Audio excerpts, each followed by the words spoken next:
বিশ্বকাপ ফাইনাল, একদিকে বর্তমান বিশ্ব চ্যাম্পিয়ন আর্জেন্টিনা, অন্যদিকে ইউরোপের সবচেয়ে ভয়ঙ্কর দল স্পেন। কিন্তু এই ম্যাচের আরেকটি বড় প্রশ্ন, ফাইনালে সবচেয়ে বড় তারকা কে হতে পারেন? আর্জেন্টিনার গোল মেশিন লাউতারো মার্তিনেজ নাকি স্পেনের বিস্ময় বালক লামিন ইয়ামাল?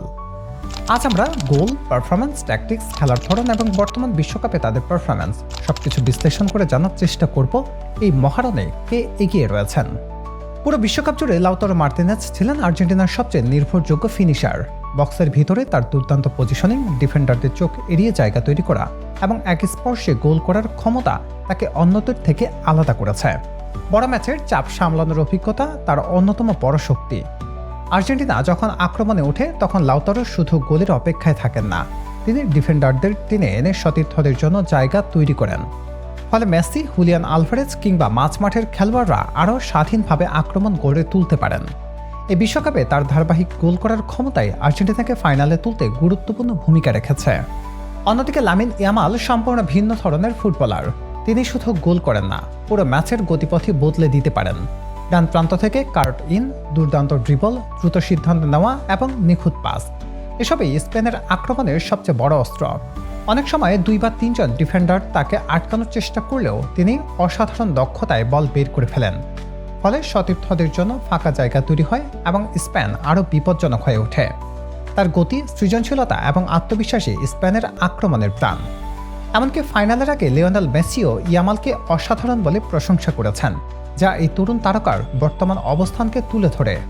এবার যদি পরিসংখ্যানের দিকে তাকাই তাহলে গোল সংখ্যায় স্পষ্টভাবে এগিয়ে রয়েছে লাউতারো মার্তিনেজ।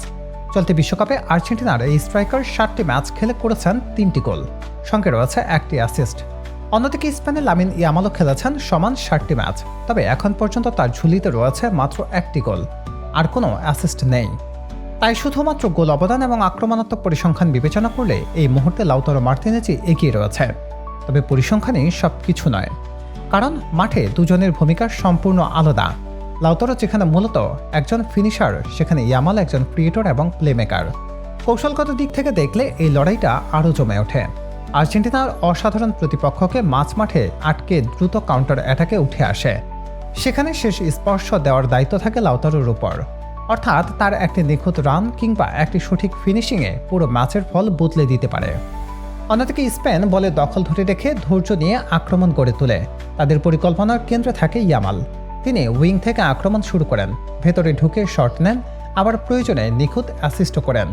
তাই স্পেনের আক্রমণের ছন্দ অনেকটাই নির্ভর করে ইয়ামালের সিদ্ধান্ত ও সৃজনশীলতার উপর। এখন বড় প্রশ্ন, ফাইনালে ম্যাচের ভাগ্য বদলানোর ক্ষমতা কার হাতে বেশি?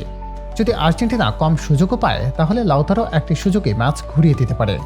আবার যদি স্পেন বলের নিয়ন্ত্রণ ধরে রাখতে সক্ষম হয় তাহলে ইয়ামালের ড্রিবলিং, গতি এবং ক্রিয়েটিভিটি আর্জেন্টিনার রক্ষণকে সবচেয়ে কঠিন পরীক্ষার মুখে ফেলতে পারে।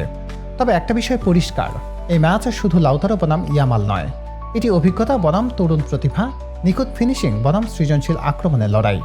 আর এই দ্বৈরথই নির্ধারিত হতে পারে শেষ পর্যন্ত কার হাতে উঠবে 2026 বিশ্বকাপের সোনালী ট্রফি।